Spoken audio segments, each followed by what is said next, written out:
aujourd'hui je suis trop contente de vous retrouver dans cette vidéo puisqu'il s'agit d'une vidéo SSM, donc les créatifs Stella et Marie. Comme ça porte bien son nom, c'est tout simplement une vidéo en collaboration avec Stella de la chaîne By Crea Stella. Je ne sais pas si vous connaissez, dans tous les cas je mettrai sa chaîne en barre d'infos. Donc voilà, c'est une collab que nous avons commencé l'an passé. En fait le principe est vraiment simple, c'est-à-dire que au même moment il y aura deux vidéos qui sortiront, une sur ma chaîne et une sur la sienne, sur un thème, soit que vous nous donnez, soit qu'on choisit. Donc voilà, d'ailleurs n'hésitez pas à nous donner d'autres thèmes si cette vidéo vous plaît. Et en fait dans cette vidéo même vous trouverez un tutoriel Fimo en rapport avec la gourmandise et un tutoriel Fimo autre que la gourmandise pour donner un autre univers dans nos créations, et aussi un DIY et parfois même des bonus. Donc voilà, tout ça en deux fois puisqu'il y a deux vidéos, donc vous avez deux fois plus de contenu, donc c'est hyper intéressant pour vous. Aujourd'hui on se retrouve pour une nouvelle vidéo de cette collaboration. On en a fait une l'an passé sur le thème hippie chic, je vous la mettrai dans le petit i si vous voulez aller la voir. Mais aujourd'hui on se retrouve dans un thème beaucoup plus estival et c'est le thème tropical aztèque. Donc voilà, tropical, je pense un peu ce que vous voyez ce que c'est, et tout ce qui est aztèque c'est les formes un peu géométriques, etc. Je vous mettrai les images quelque part à l'écran pour vous montrer un petit peu à quoi cela ressemble. C'est parti, je vous laisse découvrir ce que j'ai fait pour cette collab.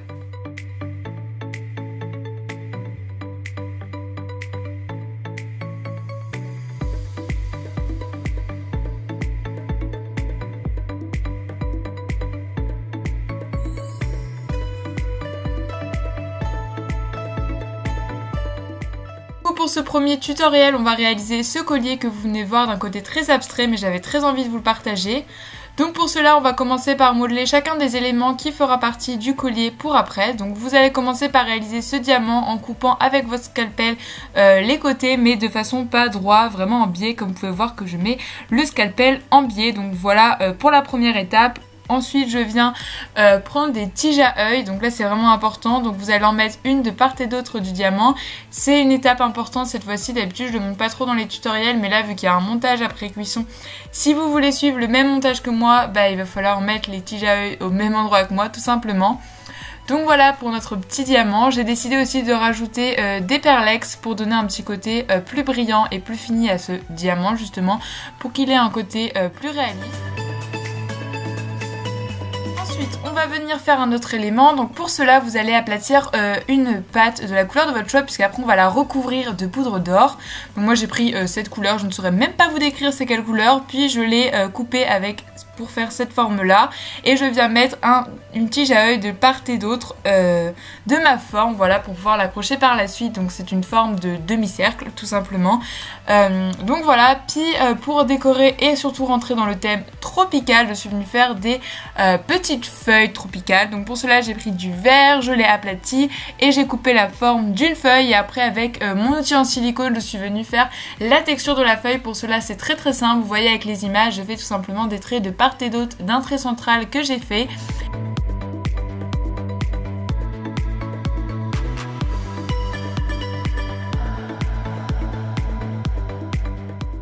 Et voilà, et j'en fais plusieurs pour ensuite les mettre tout autour de mon demi-cercle, donc du côté arrondi et pas du côté droit. Je pense que vous voyez avec les images.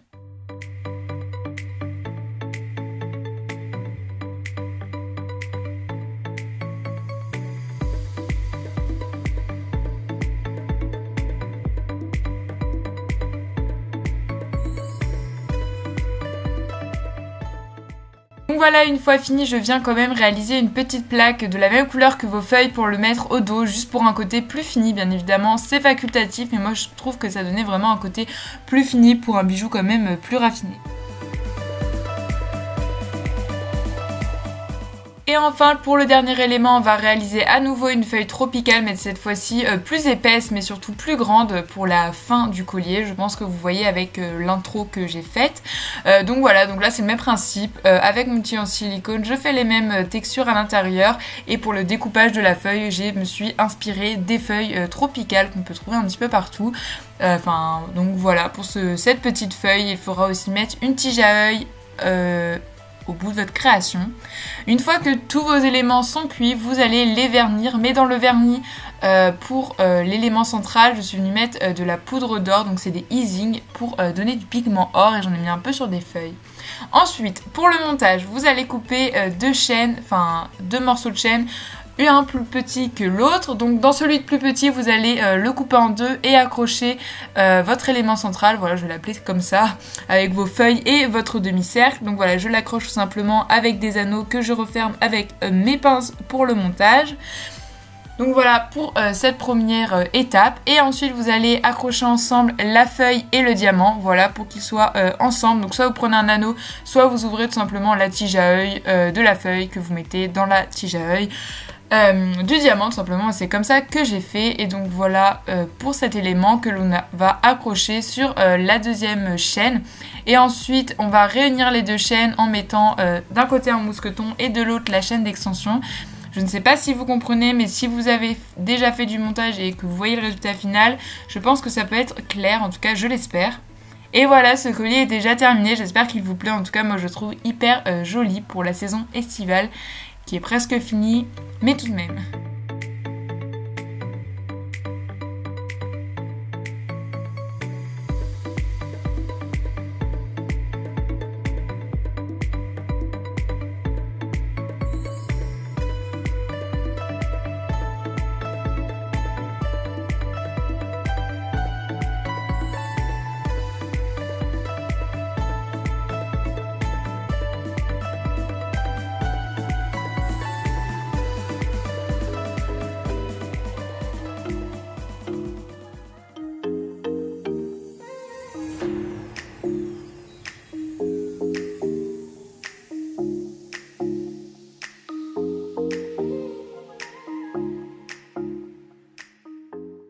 On va maintenant passer à un DIY, excusez-moi, très facile. Donc voilà, pour cela vous aurez besoin d'une petite boîte ou d'une boîte quelconque que vous voulez utiliser. Moi j'ai utilisé celle-ci que j'ai achetée à Action, qui était déjà toute blanche, etc. Donc très pratique pour les DIY. Et je viens commencer par prendre mes stylos aquarelle, un peu comme ça, que j'ai aussi acheté à Action. Je ne suis absolument pas sponsorisée par eux, mais j'aime juste leurs produits. Et je viens réaliser des petites feuilles comme ça de part et d'autre, tout au long de la boîte en fait. Donc voilà, pour cette petite décoration, donc je l'ai fait suivre de chaque côté. Vous verrez que ça se suit en fait les lignes.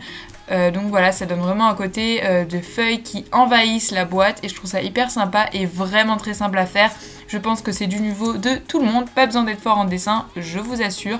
Donc voilà, vous faites ça sur chaque côté de la boîte comme je l'ai fait là et vous verrez que ça fait tout le tour de ma boîte justement.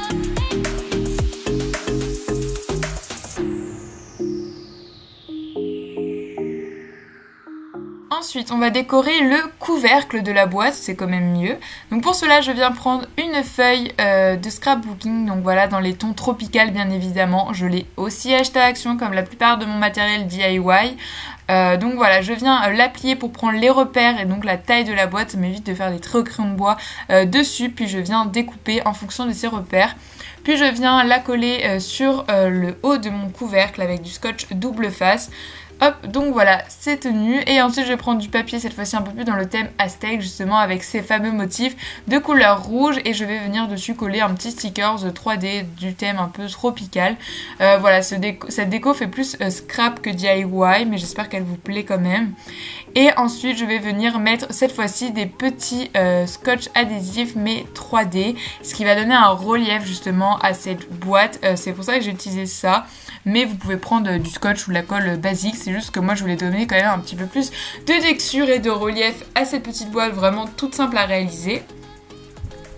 Et ensuite je vais mettre du washi tape sur le tour de ma boîte. Donc je commence par mettre une bande de washi tape de couleur or, voilà, avec des paillettes comme ça, mais comme ça fait très paillettes, je suis ensuite venue prendre un masking tape avec un washi tape, excusez-moi, avec des feuilles tropicales et que j'ai mis par dessus, comme vous allez pouvoir voir avec les images qui vont suivre.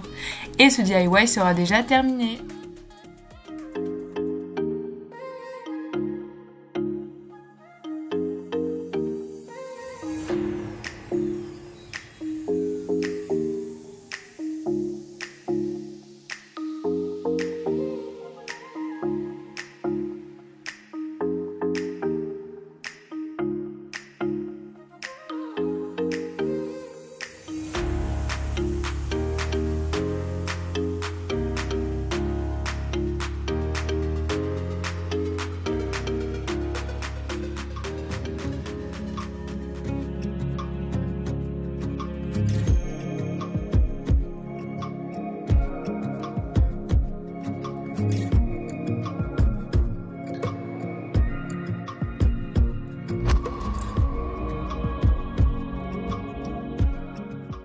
derrière tutoriel Fimo que je pense préférer le plus parce que c'est sur la gourmandise, c'est tout simplement la réalisation d'un macaron mais assez spécial. Donc je vous remontre quand même la technique du macaron, même si je pense qu'à force vous comprenez à commencer à l'enregistrer. Donc je viens aplatir ma pâte, je mets toujours de mes petits bâtons d'esquimau pour avoir une taille équitable sans avoir de pasta machine. Puis je viens prendre du film alimentaire et mettre mon emporte-pièce pour créer un effet bombé au macaron. Puis je viens emporte-piécer la totalité de ma pâte par ensuite. Ensuite je viens faire un trait à un tiers de ma base de macaron pour ensuite texturer en dessous, donc en faisant des mouvements aléatoires, c'est ce qui va créer la texture du macaron.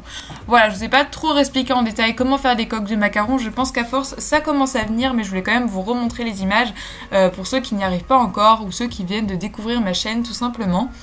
Puis vous en réalisez deux, donc une blanche et une que j'ai décidé de réaliser rose, mais vous la faites de la couleur que vous souhaitez, en fait ça dépend de vos goûts. Mais moi c'est les couleurs que j'ai décidé d'utiliser. Puis sur la coque de macaron blanche, c'est la petite étape supplémentaire, vous allez emporte-piécer avec un mini cercle, un mini emporte-pièce cercle pour ensuite enlever, excusez-moi j'y arrive pas, pour ensuite enlever l'intérieur de ce que vous venez d'emporte-piécer avec votre scalpel, donc creuser un trou en fait tout simplement. Franchement c'est pas trop difficile, moi j'ai réussi assez facilement donc je pense que vous pouvez largement réussir. Je viens un peu reformer avec un Dotting Tool ce petit trou et ensuite dedans je viens mettre du marron voilà pour créer un effet terre vraiment comme un pot en fait et je viens le texturer avec mon Dotting Tool et ça va créer cet effet de terre voilà pour l'effet tropical. Du coup je vais essayer de faire un petit effet de terre et par dessus on va mettre des feuilles comme vous avez vu dans l'intro. Donc voilà ce que donne ma coque de macaron et maintenant on va réaliser les petites feuilles. Donc c'est pas une surprise, c'est exactement la même technique que pour les feuilles que j'ai réalisées pour le collier. Donc voilà, je coupe un petit bout dans ma pâte verte, puis je viens avec mon outil en silicone réaliser les traits. Donc en fait c'est j'ai perdu le nom bien évidemment quand je dois le dire, mais je vais pas y arriver. Je ne vais pas y arriver décidément. Enfin bref, vous m'avez comprise, donc voilà pour cette petite feuille et j'en ai réalisé en total 3, dont d'une couleur plus claire et 2 de couleur plus foncée que j'ai ensuite mis sur le dessus de ma coque de macaron au niveau de la terre tout simplement.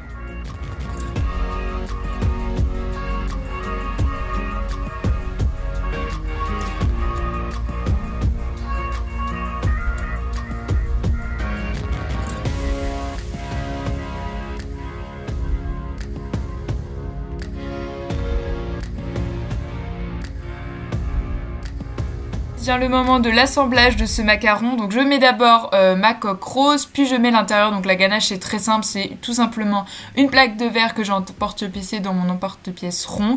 Et ensuite je viens mettre ma fameuse tige à œil que je plie pour obtenir un côté plus solide et je rajoute un petit bout de pâte toujours par dessus pour que cela soit encore plus solide. Puis je mets ma dernière coque que je viens de faire. Donc voilà, j'appuie un peu avec mon outil en silicone et mon doigt pour que cela soit bien unifié ensemble. Et ce macaron est déjà terminé, il vous reste plus qu'à le mettre au four à 110 degrés pendant 30 minutes comme toutes les créations de pâte polymère.